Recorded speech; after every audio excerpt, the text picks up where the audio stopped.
I hope everybody is here. Hello, welcome to AI Hotline. I'm Tracy Gunn. Everybody introduce yourselves. I guess I'm running the show today. I'm bossy, so that'll be easy. Go ahead. I'm Will Castillo.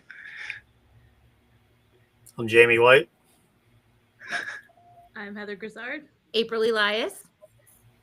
And yay, we're here to talk AI and all the good things. So, I'm still new at the Riverside thing and the streaming. So I hope it's working for everybody. It says it is. I hope it is. So, anywho, well, thanks for being and thanks for letting me host, guys, even though I am unpracticed and I'm learning. So I appreciate it. So anyway, I don't know. I thought it would be fun to kind of talk about.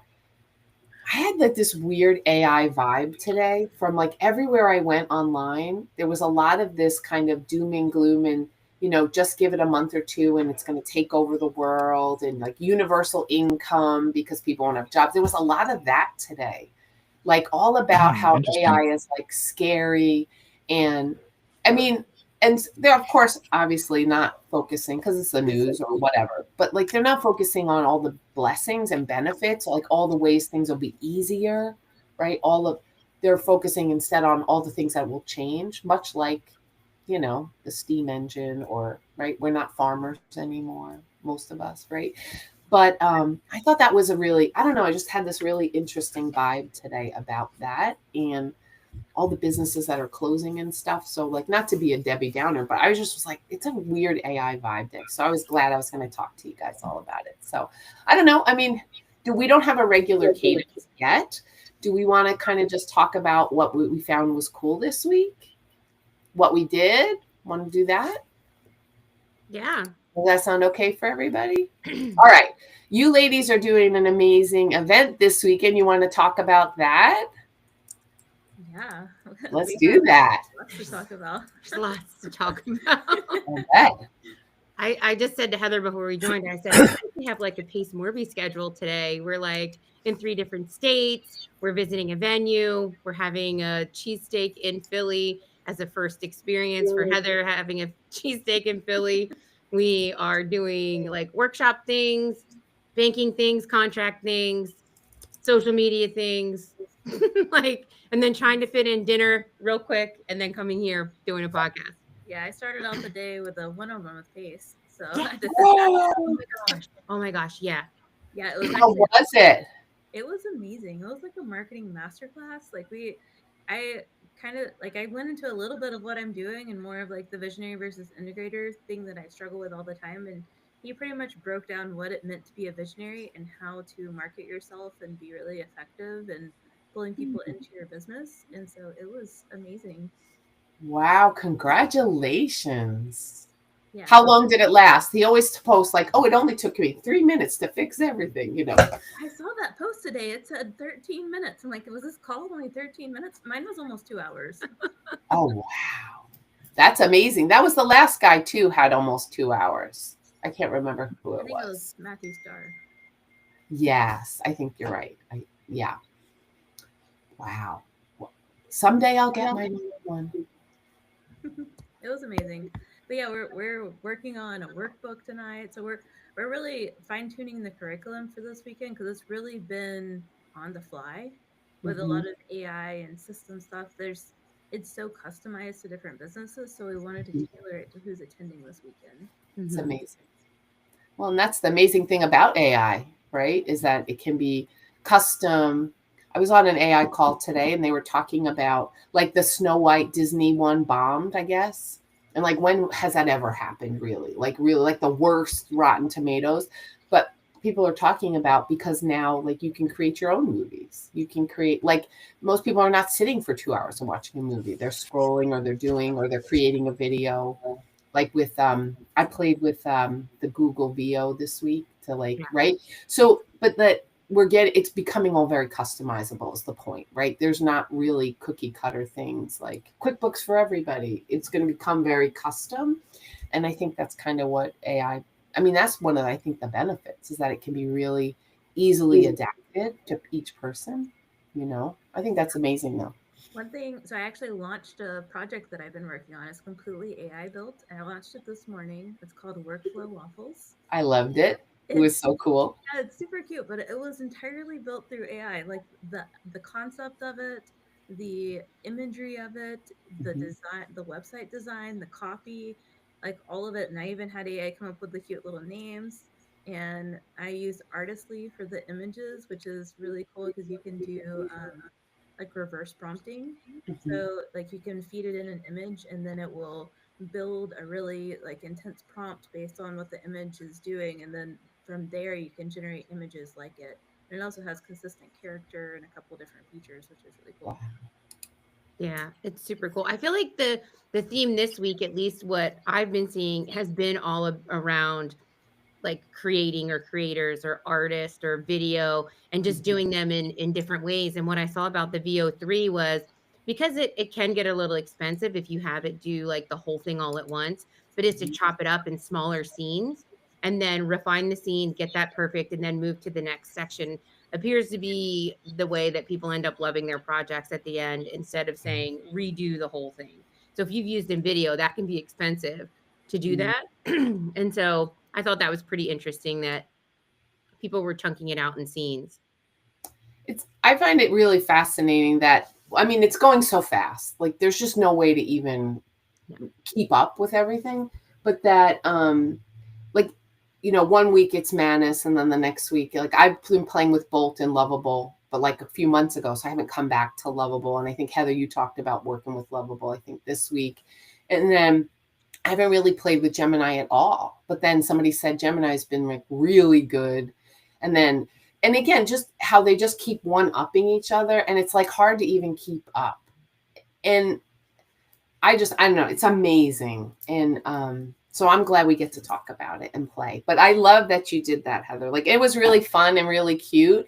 And did you just kind of guide it or just kind of ask it to do it and just did it? So most of the content came from ChatGPT. So Mm-hmm. I came up with, I can't remember the initial prompt, but I had the general idea of I want to deliver something that's more of like snapshot, make.com templates, N8N templates, but I want to do it in a fun way because I'm a business builder by nature, and so once you've built like the first 10 businesses, you want to go with fun ones that are fun to work on. So like this one's gonna have like a fresh off the griddle update every week where there's a new waffle recipe coming out. I love it. I love that. All right. Go Will. Go Will. Yeah, so one of the things that I started working on was on the new well, it came out a long time ago, but with the new Claude 4 is integrating more of my, again, going back into like my drives, my calendar. I'm really trying to figure it out, like how do I make my own assistant on it and what are the trends that I have. So I start organizing more of my drives and actually putting naming conventions to them so that way I can actually utilize it. And one of the things I started thinking is like, why is it that when we create like documents, it doesn't automatically come to us to like, okay, let's put some sort of like date to each one of those documents. Mm-hmm. Classify them by date, and then that way you can always prompt back like, hey, what did I do on Tuesday last week? What was my meeting like? So I started like trying to like figure out how to connect then the calendars to the Google Docs. So now every time that I have a meeting, there is a note attached to it, and then I turn on the Gemini note taker, so that then it automatically just starts like building my database of meetings and notes without having to have a third party. So with Claude now you can connect all of those things and build a repository with like projects, and those projects then you can actually start, to your point, Heather, of using Lovable and all these different things. I started like just putting a specific like notes that I have within those projects, and now every time that I have like some sort of client or whatever, I create a project in Claude that then connects to all my drive, which is also connected to GPT. So Tracy, you were mentioning like, how do you go about using all of these? Well, I use GPT mainly for ideation, purely ideation, and then I grab that information that I got from there, and then I put it into Claude to like either write it or code it. Yeah. And So that's, yeah, they're all good at certain things, and certain even in ChatGPT, all the models, they all do different things better or worse, right? And so, and not that I kind of like what you were saying, April, about the video, right? Like if you're really set on you want it to look a certain way, but if you just said, I want a duck walking through the desert, you're probably just going to be thrilled that it did it versus I want the duck to be wearing this, right? When you start to get really specific right now, it may take a bunch of ideations to get what you want, like you're saying, and that can get very expensive. But if you're a little bit more like, I just want it done, right? Which is my MO. Like, I just want it to be done so I can move the next thing, right? And so, anyway, I'm sorry, Will. Go ahead. I interrupted you. I apologize. No, all good. All good. So, what do you guys currently find yourself? I mean, Heather, you're testing pretty much every tool and utilizing it together. So, obviously, I'll probably start with you. But for people listening and essentially like anybody in the future when they hear this podcast is, what are each tool that you use currently for? So give me, for example, like how did you build it? Lovable. Walk me through like walk us through the process of that. Yeah, so I always start with the brand first because that determines everything. So I had to come up with a name, had to figure out the domain was available, another tedious thing. Because it's like looking up 50 different domain names. Like I just spend half my time on Namecheap right now. And April and I share back and forth. Oh, we just bought this domain. Like, yeah, so many domains. So many domains. But yeah, I start there. And then once I have one that it has to resonate with me, and like I sit on it for maybe 5 minutes because I go through a lot of ideas, like probably 100 a day sometimes. And so like once it's like I sit on it and I still like it, then I start asking, okay, here's what I want it to do. Come up with this theme, like make it fun, make it. I always use the word cheeky for my copy within ChatGPT, and then it already kind of knows my style, and so it just comes up with like these random ideas. And so like the workflow waffles was a good one, and like there's so many puns in it, so it was pretty easy to write all the copy. And like there's a chef service where you can do like have the installation included, because a lot of people for these kind of things they don't really know what to do once they purchase it, so we can actually install it for you, get it into your system. And so like figuring out that, but the biggest piece was the Lovable build and going through. I think I had to upgrade Lovable again. So I went from, um, I don't know, I'm at like 400 credits a month now because I keep like building websites through it. But I had to go back and forth. And I did discover one thing about Lovable during this build, and it's to always start in chat mode. There's a chat mode that you can turn on. And so if you turn that on, it thinks through things a lot more in depth, and it will deliver like a mini book to you about what its thoughts are, rather if you just give it a command and you tell it to go through and do something. So I discovered that, started using that more, and it you can alter the plan too before it goes through. So that's good if you need to like add something or tweak, its plan before you click implement the plan. Um, and then I wanted to launch it on Sunday and ended up launching it this morning because I had to test it so much. So that whole thing about, well, 80% of the time, it takes 80% of the time to build it. And then, or what's the saying? It's like 80% of the time is actually testing it. Right. Where it's Yeah. 80/20. Yeah. 80/20. Yeah. Yeah, it was ridiculous how much testing, because I had to go through and test all the payments over and over again because there was 3 different use cases. So it was, since I had a recipe and an installation service, they're actually processed in 2 different ways. And there's actually a little chat function too behind it once you purchase. That if you purchase an installation service, you can chat directly with the team and it'll notify you through email. So that was a cool little including thing. But that took a little bit of testing. And then the 3 use cases took the most testing because it kept going into like this whole different direction of like, oh, you can't add 2 different things to the cart. And so I think I purchased things like 70 times testing it. And so it just took a couple days. So it was really like making sure everything worked really smoothly. And there's like, for viewers watching, there are ways to do this in test mode. So like if you're integrating Stripe, you can do it in test mode and just put through a bunch of fake purchases, make sure everything works correctly. But I didn't touch any code. I relied mostly on Lovable to fix all of its issues. Mhm. So anybody could have built what I built. So did you like have it build all the code and then install the code on like high level or something on the funnel, or is it where is it hosted? It's hosted on Lovable. So it's actually connected to Supabase, which Mhm. is actually where the hosting is, and they have a free hosting plan. So once it hits a certain number of traffic and memory, then you have to upgrade it. And so it's kind of like an Amazon plan or some other hosting plan. Wow. Wow, that's crazy. Okay, Jamie, what's going on with you?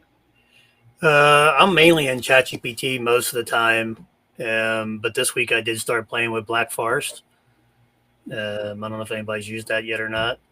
It's a photo editing software, and it runs off of Grok.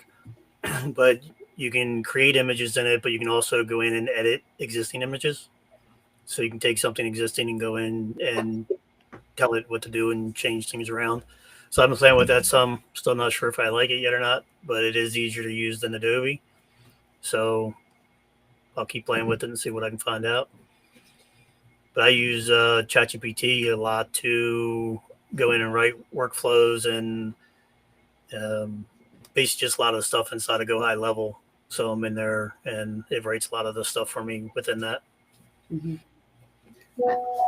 I find I mean, it's amazing just all the different things that you can do. It makes your brain hurt a little. It makes my brain hurt. Maybe not everybody's, but it makes my brain hurt for sure. I was building my first little bot, and I built it in Manus. I upgraded in Manus, and then I timed out. I used all my month's credits, and I wasn't done.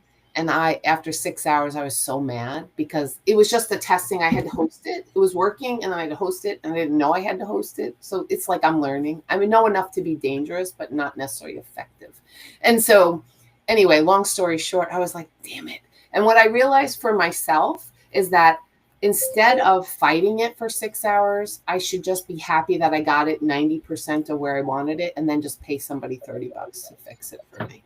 Like, this was my little life lesson. I was like, thank you, Lord. Like, that's because I was so upset with myself, and I was mad, and then I was stuck because Manus wouldn't talk to me anymore. And then I was just like, okay, this was like an effort of futility. So now somebody is hosting it for me because I am not a coder. I'm just like, I wanted it to do something. Like, I just wanted to talk to my girls every night and count out the drawer with them so I don't have to. That's it. That's all I wanted to do, which has a lot of steps. So anyway, that was my little use case that's practical for me to not have to ever do that again. That is worth my time. So if 6 hours later it worked, that would have been worth it. But 6 hours later that not working was very frustrating. So I think for myself, I'm like, you know what? I don't need to be the expert. I needed to do what I needed to do. And then I can be happily pay somebody, which is the nice part because there's a lot more smart people than me. A lot. So anyway, I'm excited. What are we excited about this week? Like, what new fun things besides your event, guys, and besides all the new releases? What are we excited about? Well, I mean, I'm excited about, I'm close to the end of one of my builds. So I have 3 builds that are pinned, and one of them I like chip away at it at night. And I shared this on a call last night, and it's actually in Manus. And so I keep, so I don't run into the problem to where I won't have enough credits to finish my thing. I keep doing like more research outside of Manus, right? So I start somewhere else. So I'll start in Grok. I like to put stuff in Grok because I always ask, how would Elon Musk do this? Because I know he does stuff like real short, clear, concise, launches fast, iterates fast, finds out problems fast, and solves them. And so I'll take it through that because sometimes you get this huge, robust thing, or if you ask it to build you a sheet, there's like 17 rows across. And I'm like, no. Like, let's dial that back. And so I will still play in multiple tools. But one of the things that I thought was interesting this week that I noticed that was new, and I hadn't seen this before in Manus, is it was like asking me the time that I had to allot to this project to get it done in 48 hours. And then it also was like, hey, would you be able to share your screen on a Zoom tomorrow at 8 a.m.? Like, what's your schedule? I'll be waiting here when you come back. And I was like, really? And That's so then, creepy. well, I know, but I wanted to do it. And then something else happened, like something for work happened, and I didn't keep my appointment with Manus. And so I'm going to go back, but it's something that I keep like leaving and coming back to because it's kind of a big build. It probably should have 3 versions. And I know I'm trying to do too much in one. And so then I just have to think through like, what is a meaningful way to just get to my version 1? Right. But I feel like I want all of the things. And so I'm in the struggle of like, what can I let go to make sure this core functionality is in place? And so I'm working on that. And that's specifically around YouTube creators and some, other things that would be really helpful. And the other thing that I used it for a lot this week was to help me tune in a smart sheet for my W-2. I was like, like we work in smart sheets, but I just haven't spent time like really getting in and dialing in them at a deep level just because I'm so like busy during the day. And so it helped me remove some more bottlenecks in the process. And that was really just automation. It wasn't really AI. It was like an automation question. And it gave me some really good feedback. So Will, that one problem that you and I were trying to solve with the male-female interviewer and how to, get their schedule and all that for the scheduling bot. So actually what happened is we just coded it that way in a smart sheet and started an automation. And then the automation just reads it a certain way and then pings those people and says who's available, sends them a form, and then they come back and give their availability. And then it kind of tees up and then it gets, and then it gets scheduled. And I was like, oh my gosh, but I still feel like it's not the exact answer, but it's closer than I've ever been. Yeah. So that's another thing is not everything AI is like, it's not going to do it at 100%. I mean, we know that. So I think integrating it into the workflow, I think the first step is integrating into the workflow, then thinking, okay, what processes can be enhanced by AI, and doing that little bit of like a thought process, especially if you already have what your SOPs are, right? Like which part of my SOPs can essentially be enhanced by AI in any way, shape, or form. It's a lot of analyzing at the end of the day. Like you really have to sit down and do it. It's kind of like the calendar series that we all know and know. See, like you have to really sit down and actually, okay, what am I doing this week? What am I trying to get accomplished?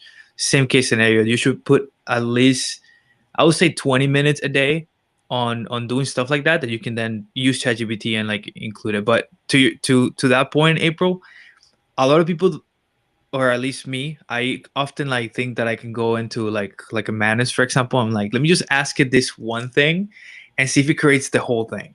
Yeah. And that's not the case.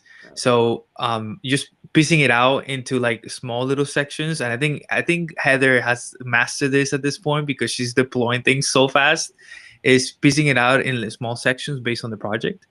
And then really just enhancing what you already know. Like the idea is to get to the answer of what you already know a lot quicker using these tools. Have you guys, super shifting on this, like real quick, have you guys read or heard about AI 2027? No. Okay, so AI 2027, and if you guys pull it up on your computers, it's essentially a publication done back in 2025, if I'm not wrong, a couple years back, kind of like giving some sort of prediction of where all of this is heading to in the next few years. I mean, in a way, it's like very to going back to what Tracy was saying, like the whole dooming, feeling like a dooming an AI and stuff. It kind of like details what could happen in the next few years based on the speed that AI is being generated. Now, not trying to, scare anybody on this, but it's more of just being aware on things that could happen. It's also good to know where things could go, just in case. But this it has been extremely interesting, just seeing how all these different companies precisely trying to one up each other, right? Are essentially just trying to create AGI. And that's when it's truly going to get to the point where like AI is going to do a lot of these things. And to me, it's very important for at least trying to stay afloat with this type of information, so that you can at least make, you know, as many additions to your business, to your life when it comes to this stuff, because it's going to definitely make a lot of disruptions in the next 2 years. So yeah, just wanted to share that because I think it's really important that everybody reads this and understands, you know, where some of the predictions are happening in the next couple of years. We're reading it as you're talking, and this is insane. And there's a lot of shade being thrown on different players. Yes, yes. Yeah. Depends where you're reading it, I guess. Well, I mean, Yeah. did you all see Pace had a interview with Kevin Cho, and he was talking a lot about AI and about like he's going hard this next year or two because so much is going to change, and like he's trying to beat it. And I actually was talking to my husband, and I said, you know, I'm kind of glad, like I've pushed myself, I'm going to have 10 stores by like November. That's kind of my goal. And people are like, that's a lot. I'm like, yeah, but I can do it. That's not a big deal. But like, because I don't know what next year. And like, we even decided like talking about selling our house, because so much equity is in it and it's worth so much, but maybe we have a crash and it's not worth that next year. And like, I could take that cap, but like, there's just so much that this one topic will impact, right? It's not just, you know, political and economic, and it's just there. And we cannot, I mean, maybe a supercomputer could figure it out, but it's hard to just like figure out the ripple effect of all of the things. Every time they one up each other, it's like another step closer to who knows what, right? It's not just the Jetsons and Rosie who's, you know, cooking for you, right? And like, Yeah. right? I mean, or we're like on the hoverboard, you know, like we're talking about like changing everything about the way we do things, right? And having robots or building, or I think Pace shared that he was looking at a roofing company and then he saw that a robot did the roofing. Mm-hmm. He was like, nope, not buying that. Right. Mm-hmm. Think about all the roofing companies or whatever. And again, not doom and gloom, but like awareness, like what's even, most people have no idea what's even possible. I know that I don't. I just know that like I'm trying to make my life easier and bringing it in to kind of simplify, like even, but just even a simple change like ChatGPT, you know, with the projects and all that stuff. But I was going to build an app for my candy store to train all my staff to answer all the questions for all the stores with all the history, but also all the candy history. Is this candy discontinued? Do they still make this? Can you get this? Do we have this? All those kind of, I get tons of, you would not believe the candy questions that people have because it's very personal for them, right? And it sounds silly, but it's a thing. And so I'm going to build an app. I was going to build an app. And then I was I was on a call about it. And I said, could I do that as a GPT instead? And they're like, absolutely. Why not? Why do a whole app? That's going to be way more complicated. Just do a GPT. And the amazing thing is how much, like, I don't know, you guys probably are way more involved and much more experienced than I am. But like the fact that when I say, can you write me a post about whatever, my house, it remembers everything I've told it for the last year. And so it just pulls it all in. And it's like, holy cow, like it remembers. But last year it didn't remember. You had to like bring it in or loop it in or print the PDF and attach it. And you don't have to do that anymore. It's like just that little piece of like how much it knows. Or they said like it's going to be people's companion. Because it already is. I think it already is in a lot of cases, for sure. Crazy. Yeah. In a good way and a bad way, right? It's encouraging usually. Like, good job, Tracy. You're doing great. Sometimes I have a board of advisors. And once I was like, I don't even know what I'm doing. I'm like, suck at life, whatever. And it's like, no, Tracy. And all my like advisors came out like, you know, Warren Buffett. They were all saying, no, you're doing this, and this. And I was like, oh, thanks, guys. Like they were real. Yeah, that's a cool thing. You can build your own board of advisors with whoever you want. Like you can have Elon Musk, you can have the Warren Buffett, you can have the Pace Morby, because there's enough content that you put out that you can build those things. Sorry, Will, go ahead.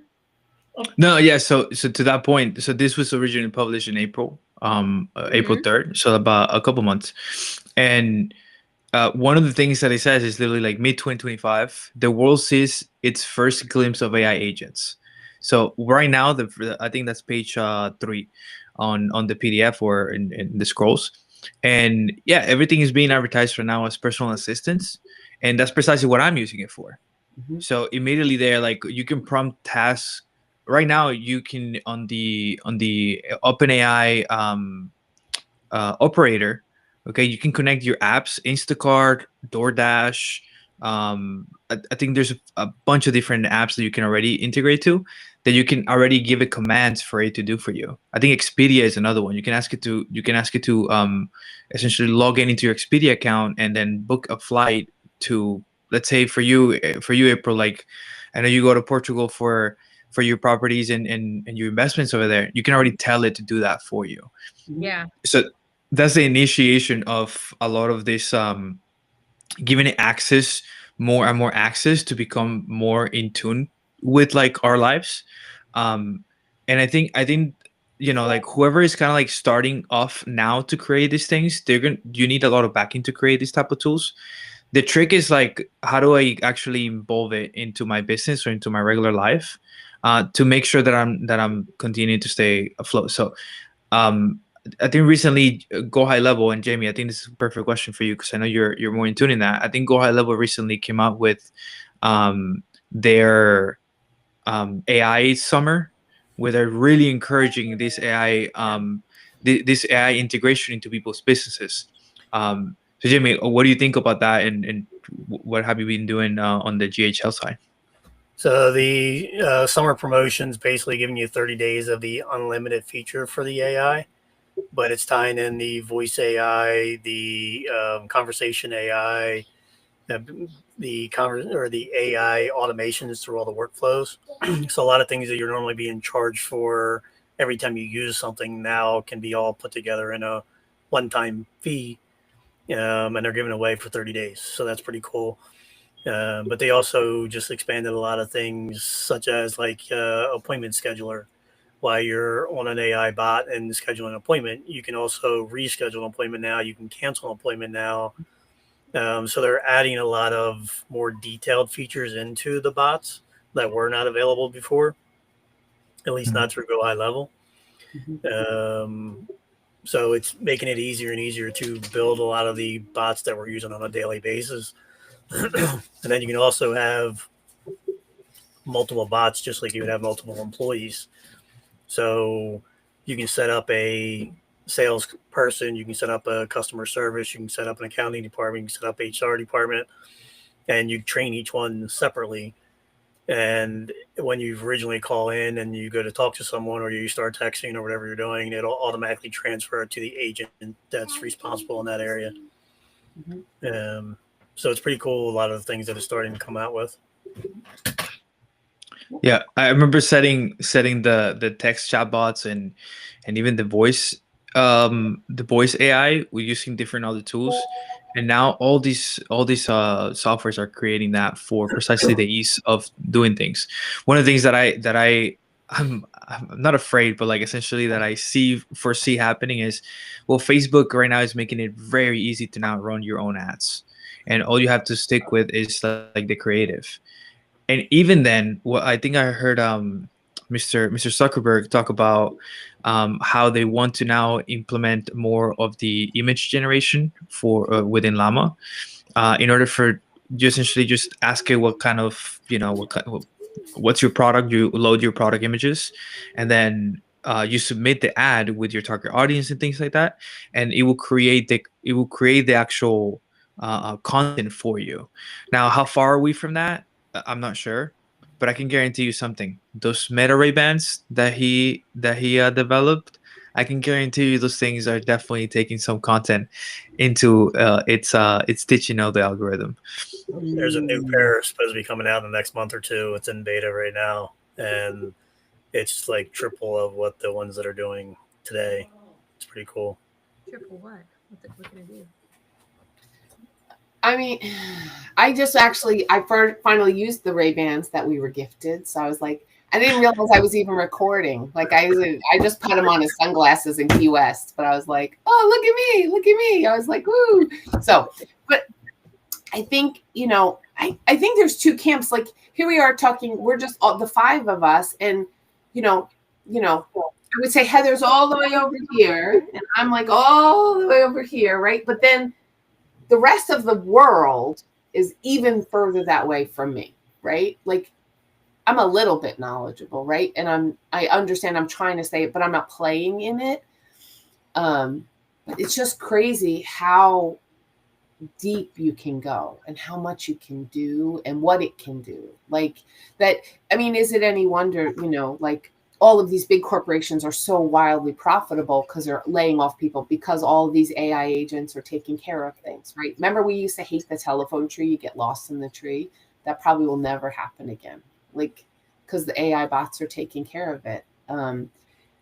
But most people don't even, so I'm going to say something funny. Like my husband, he got an email from somebody and it said, "Dear Gavin," da, da, da, da, da, and he thought they were really writing to him. Like, that's who I'm married to. Like, he doesn't understand that that's an automation and that they're pulling his info from something else. Like, he didn't understand that because why would he? He's a carpenter. He's not playing with email or automations or funnels.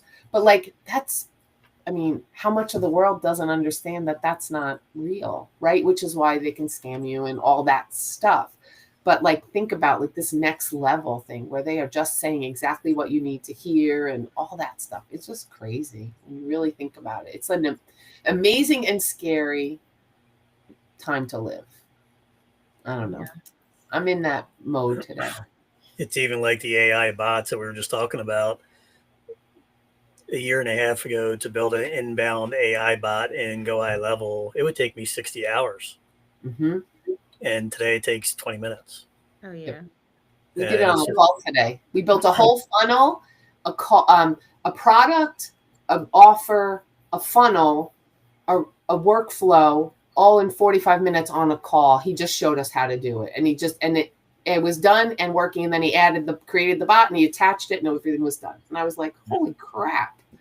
Like, are there no excuses anymore? No, I mean, and I don't know if I shared this last week, but what was mind blowing to me is when I went ahead and just stated my problem. I think I stated my problem in chat, constructed the workflow in ChatGPT, and then I took it over to Claude, to Opus, to code it in the JSON code in it. I copied and pasted it, and the entire thing worked in N8N. I just had to plug it.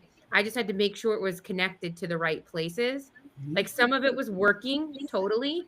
And then just the stuff that was red, I plugged in and I was like, holy crap. Like it felt like it was instant. It felt like, well, because it kind of was compared to how long something like that would take before. Mm-hmm. But to me, that was completely mind blowing. And I'm like, wow, it's insane. We're building in my other group that I'm in, they're building a mama bot, kind of like, and the mama bot, they call her Big Mama, but she controls all the bots. Yeah. Right? Yeah.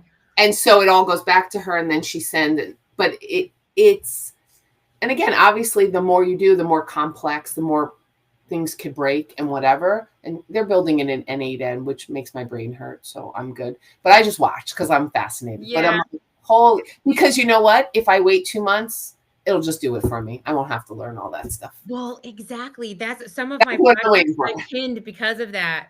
I was like, I feel like this is really close to being super easy with just one release. Like, I feel like we're on the cusp of the next release to make this all super easy.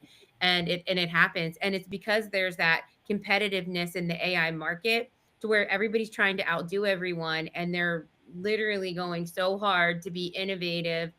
And they're bringing the best and the brightest. And we're getting to experience the the result of that, which is amazing. And so I don't know, it's mind-blowing for sure. But I mean, I think too, like I built my first GPT February of 2024.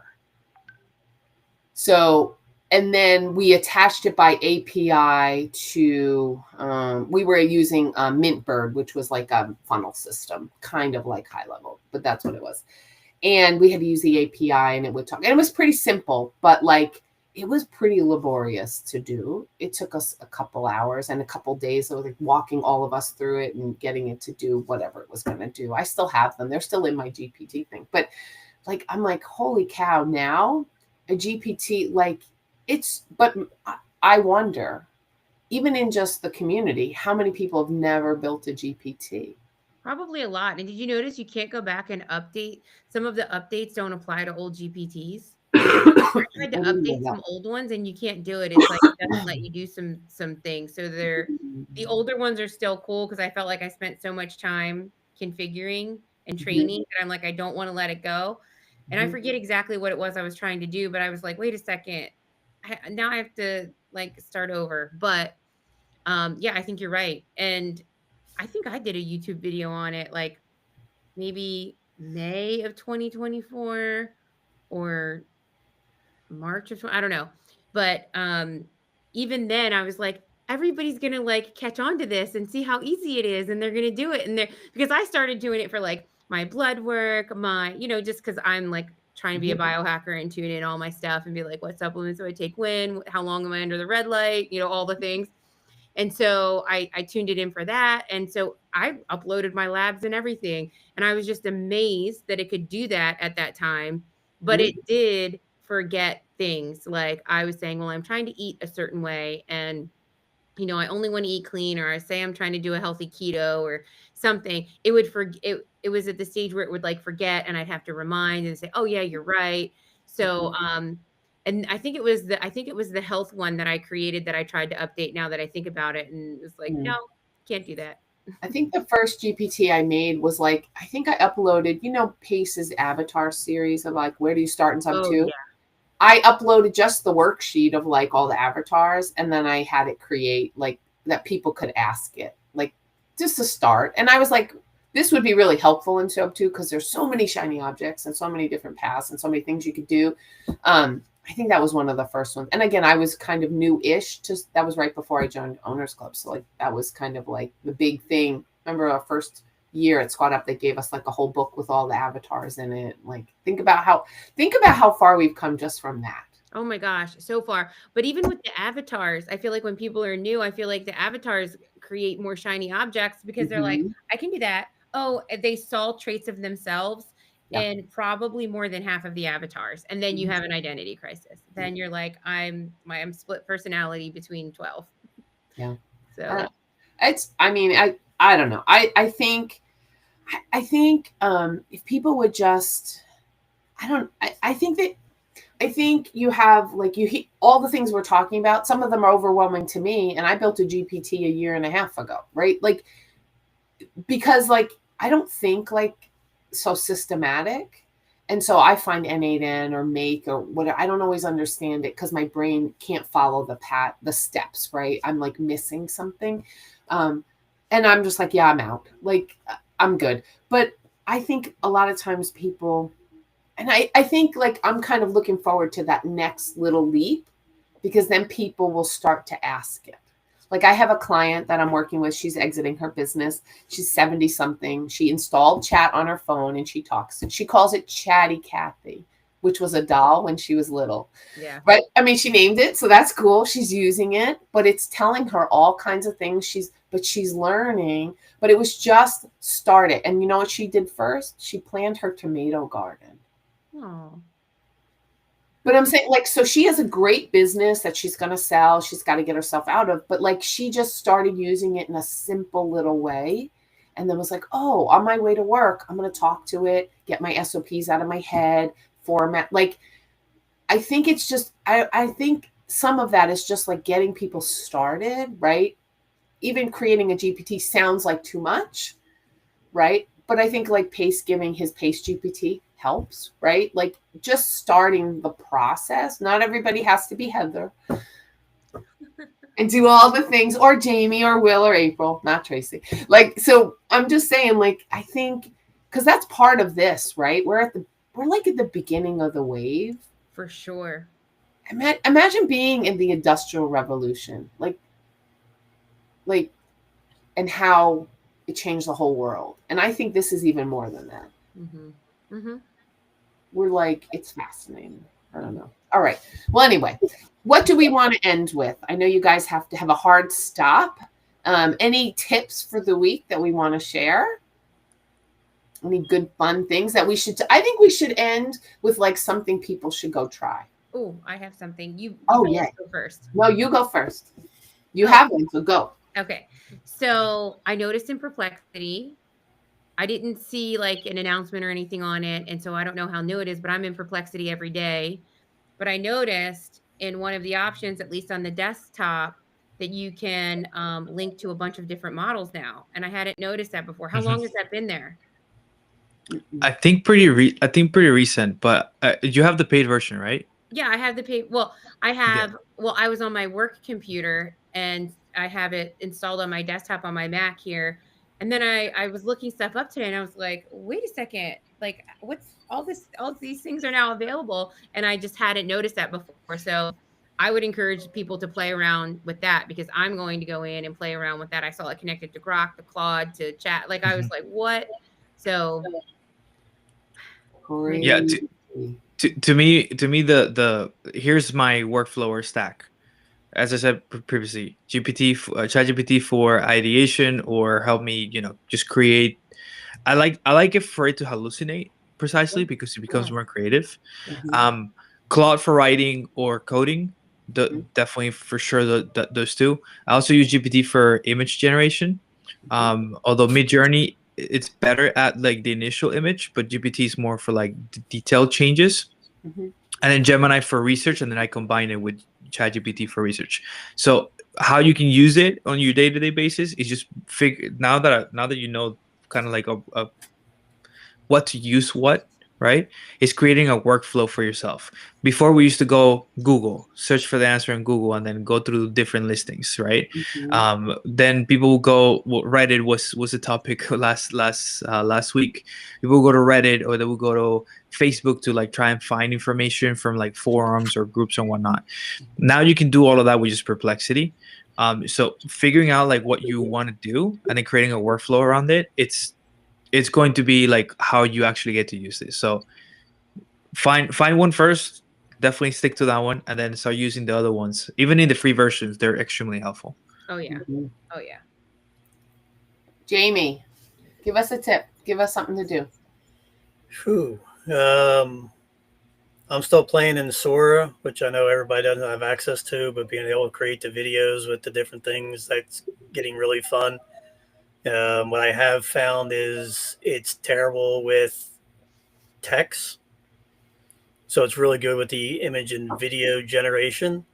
So I've been taking it from Sora and then moving it over into Adobe and using the Adobe suite to add text on top of it. And that's been working out pretty well. So that's one thing that's fun. Besides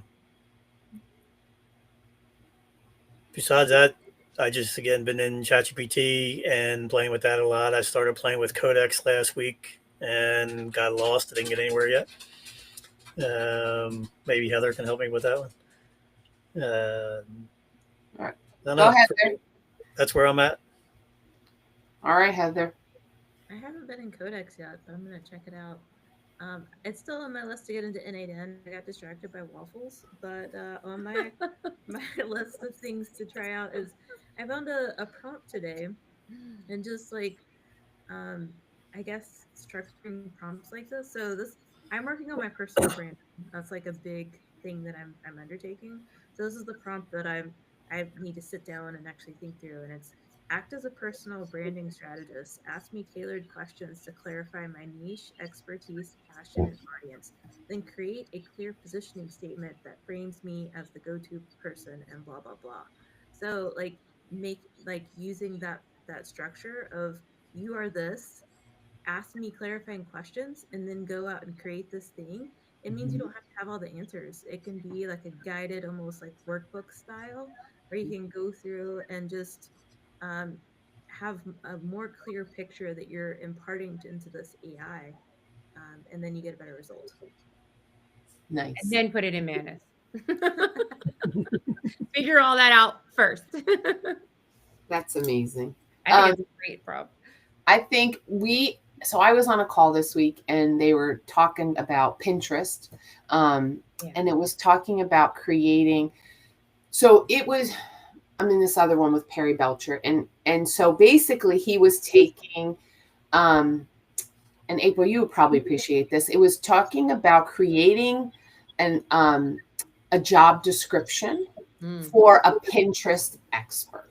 And everything, and it was a very detailed one, right? And it prompted, and then it created this job description, and then it used it to create the GPT, and then the GPT was then used to create, I want to do candy, let's just say, for Pinterest, what are, and then that one, and then it created another one. It was like, holy mackerel, like, again, thinking it, just walking it backwards, right? Like, it can become, like what Heather's talking, like, being a brand strategist that's going to create your brand and then lay it all out. But this one, not only did it do that, but then it went out and did the research from Pinterest feed and trends. And then it utilized that to create the whole flow of opportunity for ads, for clicks, by the SEO, all the things and how much you could spend and what you could make and Like it was just, and I'm not kidding, it was like 30 minutes. Like, and I was like, whew, I need like to go on vacation to be able to play and do this. Well, I just told my husband, or maybe I said it was, were you here too? I said, I need to go in the woods for a week with nothing but what I want to work on and no notifications from anyone else. But I still want to hear about updates because it might save me time during that week. But I'm like, I just want a week to do that because to your point about that whole, because that's my sweet spot is the whole talent acquisition, being a talent magnet, sourcing them, identifying them, engaging them, qualifying them, getting them through all the way to hire. And then, onboarding, not me, but everything before that is me. And one of the things that we do, and actually I did through building that workflow process, it wasn't quite as many pieces as you suggested, but what we did is the GPT for the job description, making it, a robust job description, because there's a clear distinction between a job description and a job posting. People always try to post a job description as a job posting. And it's like, no. People only look at the top third of a job posting. And creepily enough, for a long time, that your phone and there's tech that's been able to see how far down a page that you read, and it scans that. And so, and we know this, and it's like, you've got to make it work, and you have to be like that marketing expert to tee up your job posting to get them to apply. And then once they apply, what's the experience until you actually, get them in the door. So that's really fun to work on. So I love working on that. And that's what I've been working on for a couple of years. But you're right. There's so many things. And then simultaneously kicking off a perplexity on that person. Right. Like, and so as you're going through, but using it not to like disqualify them, but using it to engage them throughout the candidate experience. And it's fun to plug those things in and have those things work. It's like, it's a custom sales experience because you're selling them into position. Right. I'm like one of those people, like, just take my money. So I'm an easy sell. Right. Yeah. But customizing that experience. But I just found it fascinating to create the depth that chat would come. It was, what's the new one? Like 0.3 or 3.0 or like it's real it went deep. Back one, it sounded like it went back. Yes, they went a weird number, but yeah, it does it does a lot of deep research. But it came up with this whole thing about, and it was like pages and pages and pages of stuff of what this Pinterest expert would be. And then they took it and then made a GPT of that and then utilized that to da-da-da-da-da. But like, do you see how you can balance that out? And kind of like what Jamie was saying, all the different pieces, all the different agents that do all those things, right? Like who needs it? Like who needs, an HR person, right? Right now we still do, but will we? Right. Or yeah. And that's the whole reason for building the whole recruiting thing. Like, so for me, like an early adopter of AI, I can see like, you've got to be that super recruiter. You've got to be that superhuman in the loop for this specifically, because there still needs to be a person, but it quickly gets rid of all the low performers. Yeah. Which is what a waste of time That- employees can That's be. why I took on the interviewing for my agency, because I'm like, I need to scan through the tons of resumes, right? That get shared, that get added onto from people from LinkedIn. And what I decided to do, I created they're called gems in Gemini. I created a gem that essentially, it is my kind of like my recruiting arm, my interviewer arm, Mhm. where I upload the job description, the candidate's information, their LinkedIn, the actual CV, and then it provides me with like certain questions that I can ask based on those two and how like they match. Wow. So I literally have it where it's like on the left I have the entire like a repository of these candidates, and then I have them on the call, and then like that's how I kind of like interact with them to ask questions, and it has helped a ton. I mean, I probably we hired in the last month, I've hired 5 people, and those 5 people have been I mean, I drilled them obviously when it came to like their actual like experience, and it has helped me find like really good candidates just Mhm. because of that, just having that like ability to ask them questions, whether that is like like an attitude question or an aptitude question, or even creating like situational for them to be able to like answer on the spot. Well, and think about what that would have cost you. In first of all, it saves you time, money, energy, effort, right? Having the wrong person, but also like think about what that would have like if you had done that depth without AI and had to hire somebody to ask develop all of that, it would have cost so much money to be able to fine tune to get to that point. And now you can just refine it. Yeah, what he saved me is the time of, okay, let's look at this person's resume. Let's look at this person's LinkedIn, right? Because one thing is very different when you're doing the actual recruiting, like trying to find candidates, Mhm. to the actual interview. At least for me. So I'm sure, April, you have enhanced your process with AI so that way you can become like you said, the superhuman, right, in the room. Mhm. So in my case, I get a lot of CVs coming in because we post all the time on LinkedIn, and we have gotten pretty good at receiving just like candidates.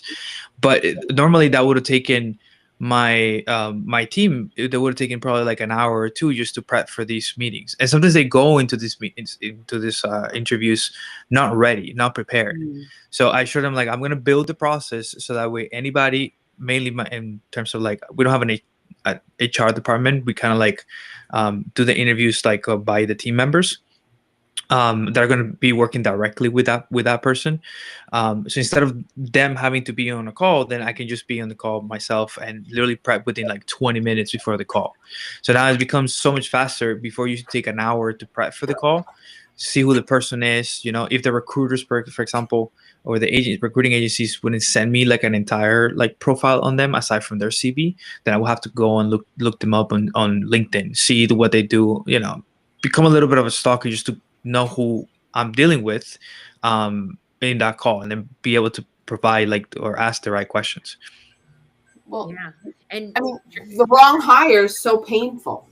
It's yeah, so costly. that's why I charge recruiting fees, or that's why I've had an agency in the past, is because it's so costly. And then our sell was the Yeah. cost of vacancy, and then our sell was our speed to talent, our speed to qualified talent. So Mhm. I'm always interested in like, because a lot of times I'm me or my team of recruiters, they're risking their time because nobody Yeah. gets paid in a headhunter setting unless somebody makes a hiring decision. So for the last 25 years, the first 16 years were agency. That was my setup.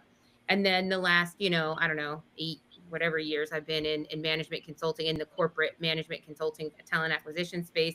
But Tracy, just to put a number on, but you said what it would cost to build, about 6 months before, because I've been always a really like hands-on techie recruiter, even before, OpenAI opened the playground and then ChatGPT on us. 6 months before that, I was pitching to have an integration in our applicant tracking system that was essentially, like a bot, but it had a language model attached to it that it did do a bit of qualification and then would tee up a summary in a way that was meaningful to save Mm. us a bunch of time, right? That, just to get it set up, was $50,000. It seems so insane. It seems Right. so, and I was like, and I mean, I wasn't trying to get anybody out of, like, I wasn't trying to reduce our staff or anything, but when I put together my business case on it, it saved us 1.5 staff members the time that it takes. And then I was doing the same thing for interview scheduling, right? So the qualification on the front end and then the time recruiters spend to schedule interviews, even if you have a booking link, like even if you, there's so much you can automate, but you have to be like a little bit more high touch. So I was like, how can we be high tech and high touch? We need both of those things. And Mhm. so Mhm. that also got rid of a person and a half. So I was like, wow, because if you assess the administrative burden of doing those things, and then our recruiters are very like, they're very mature, meaning like in their capabilities, right? And so it's like they need to spend more time talking to candidates and attracting talent, getting people to walk through the door. They don't need to spend all of their time scheduling interviews and rescheduling and, you know, doing those back and forth. And what that bot did in our ATS, or that agent did in our ATS, was directing them. It was scanning our entire database of job postings and directing them to the appropriate job to apply for. So I can't tell you how many times I look in my system and I say so and so applied for 6 jobs. And it's like, you're a software engineer. What are you going to do, you know, in construction disputes? Mm. Like that's not going to work. And so we see that all the time, and that's another inefficiency in just, you know, processing recruiting flow. But back then, which we could do with probably one arm tied behind our back, super easy today, that was a $50,000 spend on one of those capabilities. I mean, and it's this, right? It's just And it took it's 14 days to do all the discovery and all the things, and then they're like, we can have it up in 45 days. right. And then there was an annual subscription of like, Right. I think to subscribe to it and to keep it going, it was like 25 a year or something like that. Somebody said today that SaaS is dead, like it's done, and it's not yet, but it's on the way. Getting eaten. Like I see it like just getting kind of gobbled up. I don't know that it's dead. I don't think it's dead. You think it's dead? I don't think it's that, but it's definitely going to get it's definitely going to get diminished a little bit. Yeah. What it's going to turn into is more of what kind of solutions can you attach to like a personal a personal service, right? Like Mhm. how, for example, like you can run AI on your own computer. That is not as powerful as, you know, obviously what's currently out there on the cloud, sure, but like I run Olama here, and now I have like a storage in my drive for like my own stuff for my company, right? Why? Because I want to keep that like for me. Mhm. So I think that is going to continue to happen, open source everything, but then you're gonna there's always going to be the player that or the company that's gonna come out with like a feature that is exclusive to them. So like you're always gonna have to pay that like connection anyways. But don't you think AI and just asking chat will be able to figure it out? It's like when GPTs were new and you could ask it to tell its instructions, and like people would try to block it, like, oh, don't reveal the instructions, don't reveal the training. But eventually you could kind of trick it to show it. I Ask kind of your feel like, yeah, ask go ahead. your husband, ask your husband that question, Tracy. Yeah, right. Well, true enough. True Yeah. enough. So There's always going to be somebody that needs something. true enough. Right. It's true. There is. I mean, there's a whole world out there. Anyway, well, I think this is amazing. Well, I hope it's a great weekend for you ladies and for all of the attendees, virtual or in person. I hope it's really helpful and wonderful, and it goes amazing. Jamie and Will and I, thanks everybody for being here. And I did it. I was able to stream, I think. Yeah, I saw it on my phone. You can stream. It is streaming. And got it all done, and I kept up, and I like the last 2 times I've kind of been in and out, and I was on a cruise and whatever, so I showed up and I did it. Yay for me. Anyway, amazing. Thank you.